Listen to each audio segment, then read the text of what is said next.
South Loop was a very big calculated risk the city took, and I think it's pretty appropriate to name streets after people who were instrumental in that calculated risk. The City Council approved the renaming of 28th Avenue South to Winstead Way in honor of former Mayor Gene Winstead.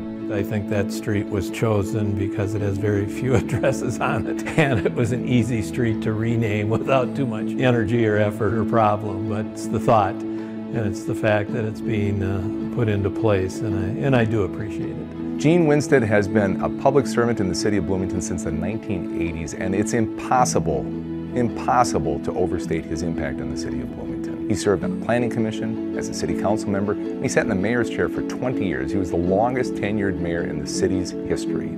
His impact is seen all over Bloomington, from Mall of America and the South Loop development, to the light rail transit line, to the smoking ban in bars and restaurants, which ultimately became state law. He has done so much to shape this community in so many different ways.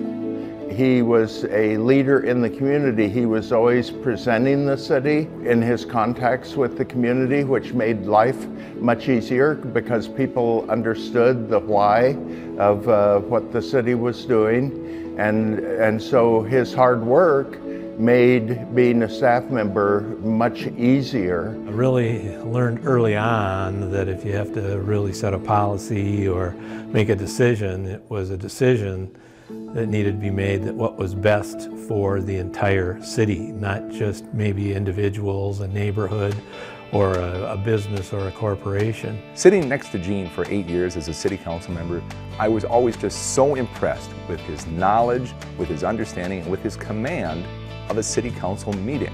Nothing surprised him because over 20 years he had seen it all.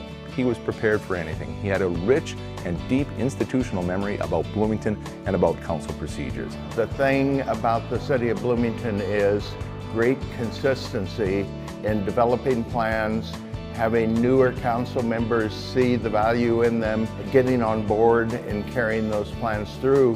And what I see happening in South Loop is the plans that I was working on 10 years ago are still in the process of being carried out, and that vision is being carried out, and it's very good for the city that that's happening. I think I've heard each and every one of our current city council members say, this is a great town and we just want to see to it that it stays that way. So I would just hope and suggest that they should take a look at that and really garner their decisions on what is best for the entire city of Bloomington. You have many places named after pioneers in the city, and don't you think that it makes sense to put a layer on of the more recent history in the city and name places after people who are instrumental? I think it's very fitting.